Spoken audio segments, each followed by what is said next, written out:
A death related to the Democratic National Committee is offering more questions than answers. One America's Rachel Robato has more on the case of Seth Conrad Rich. In the wake of the tragic death of DNC staffer Seth Conrad Rich, many questions remain unanswered. Rich was killed in the early hours of Sunday, July 10th, just 1 block from his Washington, D.C. home in Bloomingdale. Rich's mother, Mary Rich, told police he was on the phone with his girlfriend at the time of the incident. According to reports, Rich's girlfriend heard scuffling noises on the other end of the line, and when she asked what was going on, Rich told her not to worry and hung up the phone. Authorities say Rich was shot twice in the back and had bruises on his hands, knees, and face. Police initially reported his death as a robbery gone wrong due to the high number of recent thefts in the area. However, police did admit nothing was stolen from Rich, even though he had cash, a cell phone, and a watch on him at the time of his death. No suspects have been arrested, and police are not releasing the type of weapon used to kill Rich at this time.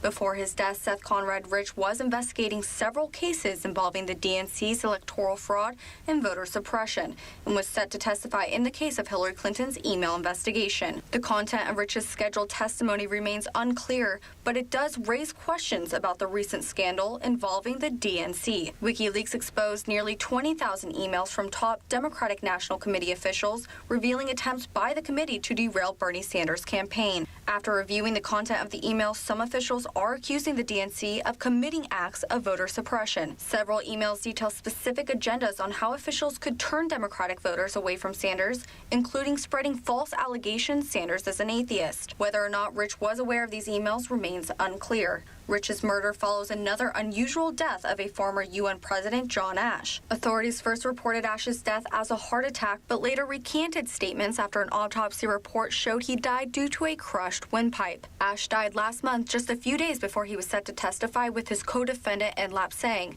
a Chinese businessman who illegally funneled millions of dollars to American businessman Charlie Tree, who then used the money to donate to the DNC during Bill Clinton's re-election. Charlie Tree was also rumored to be a Clinton Foundation donor during Bill Clinton's reign as president. Prosecutors accused Ashe of accepting thousands of dollars in bribes from the Chinese businessman when he served as a UN president in 2013, the same year Hillary Clinton served as Secretary of State. This comes as the IRS announced its plans to launch an investigation into the Clinton Foundation after dozens of Republican lawmakers requested a review of potential criminal conduct. According to a letter sent earlier this month by more than 60 members of the House, the Clintons Foundation is a lawless, pay-to-play enterprise that has been operating under a cloak of philanthropy for years.